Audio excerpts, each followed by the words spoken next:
No vídeo anterior, eu expliquei que a ideia por trás do Bitcoin era replicar as propriedades do dinheiro físico, do dinheiro em espécie, o cash, no ambiente digital. Então era criar um dinheiro digital.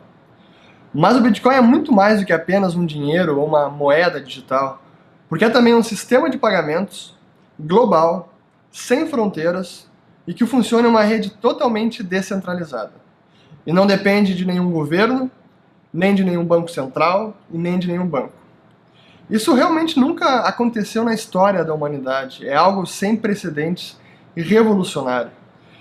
E tem algumas características que façam que ele seja realmente fascinante e seja essa tecnologia capaz de fato impactar o mundo e transformar o mundo como conhecemos. Primeiro, transacionar com o Bitcoin é extremamente rápido. É tão fácil quanto enviar um e-mail, tão simples quanto enviar um e-mail, e basta um telefone móvel, um smartphone, e vocês conseguem transacionar com qualquer pessoa, em qualquer lugar do mundo, com qualquer quantia, e isso em questão de segundos. As transações são praticamente instantâneas, assim como é enviar um e-mail. Segundo, é também muito barato transacionar com Bitcoin. As tarifas de transação são quase desprezíveis. E não importa se você esteja enviando o equivalente a R$10, R$100, milhares ou milhões de reais. O custo da transação é o mesmo. Então, proporcionalmente, ele cai à medida que o valor da transação aumenta. Uma outra característica muito importante, e que eu digo que é essencial para o Bitcoin, é que ele não pode ser confiscado. Todo mundo aqui que nasceu no Brasil ou que conhece um pouco da história monetária, certamente os nossos pais, os meus pais, se lembram muito bem do Plano Collor, o famigerado Plano Collor, quando o nosso governo confiscou as poupanças de milhões de brasileiros. E um inédito confisco de contas bancárias e poupança por 18 meses. Quem tem no depósito à vista, quem tinha ontem no depósito à vista 50 mil cruzados, pode ir ao banco segunda-feira e sacar, se quiser, 50 mil cruzeiros, né? Ou quem tinha isso no overnight. O que excede isso, a parte excedente a esses 50 mil, fica depositada no banco, junto ao Banco Central. Isso com o Bitcoin é impossível de ser feito. Não tem como ninguém confiscar a conta de ninguém, não tem como nenhuma entidade, nenhum banco, agência reguladora, enfim, é impossível impedir alguém de usar o Bitcoin, bloquear a conta de alguém, confiscar os saldos de alguém. Isso é impossível, então não pode ser confiscado. É também um sistema que provê muita privacidade. Como a transação entre duas partes não depende de nenhum intermediário e não é preciso revelar a identidade, as transações provêem muita privacidade para os usuários. Da mesma forma que uma transação com dinheiro em espécie, uma transação com Bitcoin também provê muita privacidade. Como já disse, também não depende de terceiros, então não depende de um intermediário, uma casa de liquidação, uma entidade responsável por realizar uma simples tarefa de transação, de transferência de Bitcoins. Também você pode ser o seu próprio banco. Isso é uma outra característica e que a gente, no mundo atual, ninguém guarda mais do que, sei lá, R$100 ou alguns milhares de reais consigo, seja na carteira ou em casa. Qualquer quantia acima disso, a gente acaba sempre usando um sistema bancário, os bancos.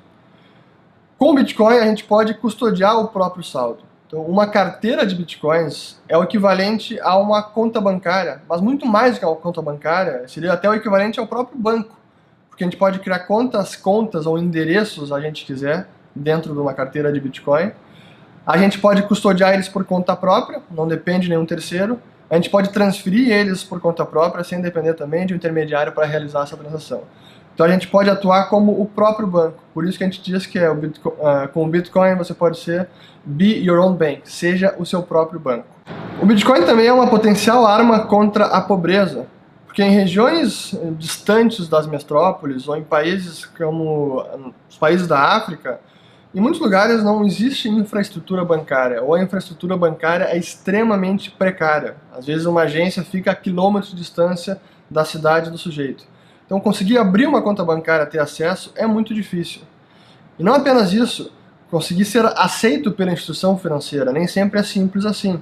E com o Bitcoin não. Com o Bitcoin basta um telefone móvel e um acesso à internet, Em questão de segundos, vocês baixam uma carteira de Bitcoin e instantaneamente estão conectados numa plataforma realmente financeira, internacional, e que vocês podem transacionar com qualquer pessoa, receber fundos de qualquer pessoa em qualquer lugar.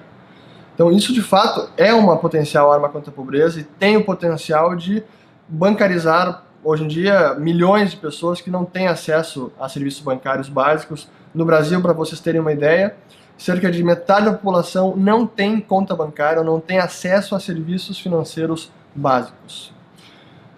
Uma outra característica muito importante do Bitcoin é que ele não é inflacionário. Não se pode inflacionar a quantidade de Bitcoins que existem em circulação.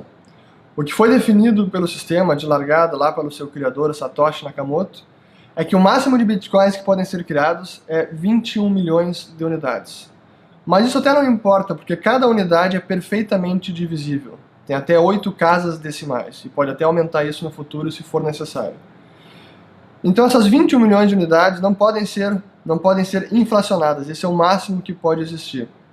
Quando a gente compara com as nossas moedas estatais, as moedas correntes nacionais, é realmente um contraste enorme, porque o paradigma é justamente o oposto. São moedas que são inflacionadas ano após ano e perdem poder de compra todos os meses, todos os anos, todas as décadas. Então isso também é uma característica essencial do Bitcoin. Então é uma arma, ou uma potencial arma contra a opressão financeira, porque não pode ser confiscado, não pode ser inflacionado, então governo nenhum, banco central nenhum pode roubar poder de compra inflacionando a moeda, inflacionando o dinheiro dos seus cidadãos. Não pode impedir também nenhum usuário, nenhum cidadão de enviar fundos para fora do país. A gente vê agora a Venezuela, a gente vê a Argentina também. O próprio Brasil tem sérias restrições na China. Em qualquer lugar do mundo onde haja muito controle de capital, onde haja muita restrição cambial, o Bitcoin sim surge como uma potencial arma e como uma alternativa a esse status quo, como uma alternativa a um modelo financeiro extremamente opressor dos seus cidadãos. Então o Bitcoin é uma espécie de saída, de válvula de escape para uma opressão financeira que ainda existe em diversos países do planeta. E por fim, é um estímulo à inovação financeira. O Bitcoin é nada mais do que um software. Assim, na sua natureza, na sua essência, o Bitcoin é um software, e é um software de código-fonte aberto, que qualquer um pode usar, pode inspecionar, pode auditar, pode propor melhorias. Então não é um sistema fechado. Isso quer dizer que a inovação financeira, a inovação por si só, pode acontecer de forma muito mais intensa, sem precisar pedir permissão para ninguém, sem pedir licença ou concessão prévia.